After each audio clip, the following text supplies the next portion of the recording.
Emma says, I'm still figuring out my type and haven't read the entire book yet because it just arrived today. It's amazing so far, and I'm surprised it's this long. Congratulations. Thank you. My best friend is an ENFP, and for some reason, I tend to find it hard to understand that he won't judge me positively or negatively for pretty much anything, apparently. This includes my taste in music, how I act, the ways I change, etc. I believe him, but I don't get it fully.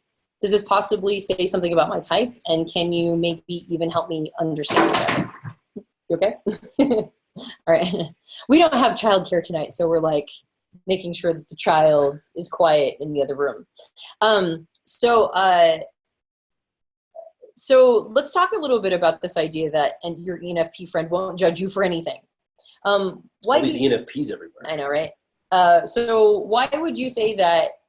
I didn't hear the question. I was handling. She says her ENFP friend won't judge her. She finds it hard to understand that he won't judge her for anything, positively or negatively, including taste in music, how she acts, the way she changes, or the ways I change, etc.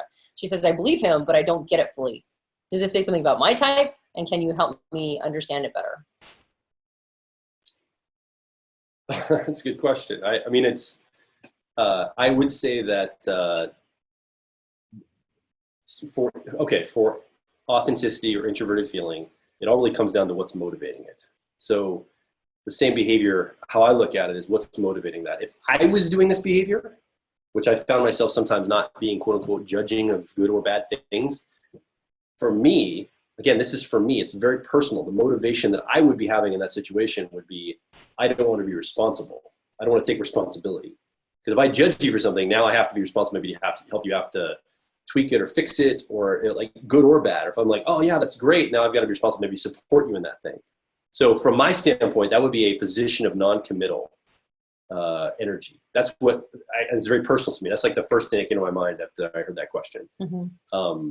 So I don't know if that's all ENFPs, if that's an ENFP thing. I just know that the first thing that resonates with me is that would be the motivation behind it for myself.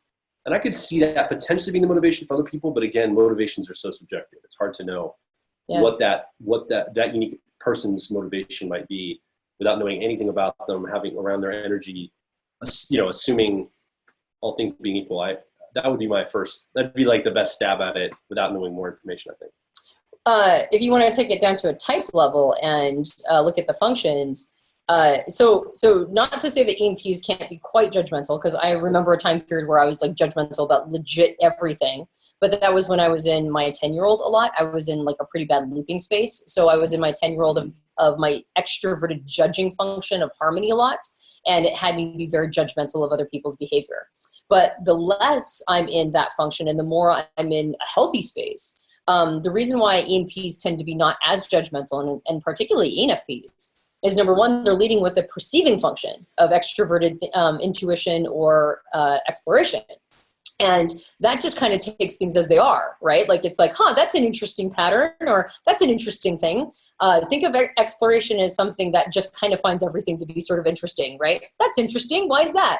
And so he's driving, right? His driver process is open to new information. It's just kind of an open place, and it doesn't really make judgments. It just kind of, the only judgment it makes is whether or not something is uninteresting. If something's uninteresting, then it's not like it's judging it good or bad. It's just not interested in looking at it. But otherwise, everything is sort of interesting. And so there's not really a judgmental place there. And then when you pair that with introverted feeling or authenticity, which unless it's not working well, unless it's in a bad place, authenticity understands that everybody has their own subjective experience in the world, right? What you like is what you like, and you have a right to it.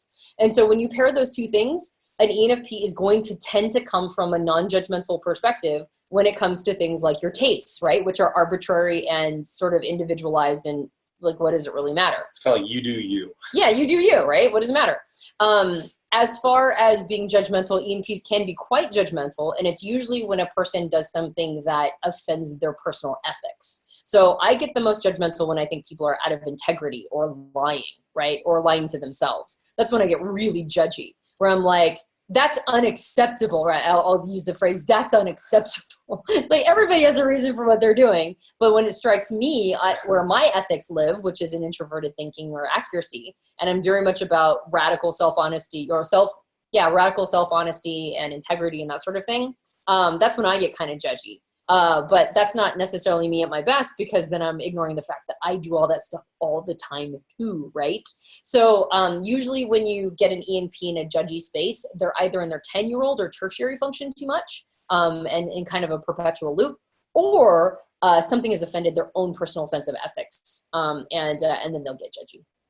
As far as what it says about your type, I could not say. You could be a myriad of different types. Lots of types have a more judgmental attitude, particularly judgers who use an extroverted judging function, and they judge the outside world, right? They're using either harmony or effectiveness, and they're judging the outside world. But the better a judger uses those functions, which is either their driver or their co-pilot, the better they are at using those functions, the less it's going to look like judgmental in the way that we traditionally think of it, like as being like, you're like, you're judgmental, right? It's less about casting aspersions on other people, and it's more about figuring out how the world should be set up, right? It's like judging how the systems are operating and working, and determining whether or not those systems are getting the outcomes that they want. So so unfortunately, it doesn't necessarily give a clue into your type. It could be like literally every other type, but that is what is going on for him, most likely. Hey, it's Joel Markwood and Tony Dodge. Thanks for watching that video. You can go get a copy of Personality Hacker in any bookstore online. You can order it from your local bookstore in your town, which is cool because then you can support the local bookstores in your town. But this book is really powerful. It's separate into two sections. The first part is theory of the system, of the way we approach Myers-Briggs. We talk about the CAR model. We unpack how to learn about your cognitive functions. And the second half of the book goes into each of the 16 individual personality types.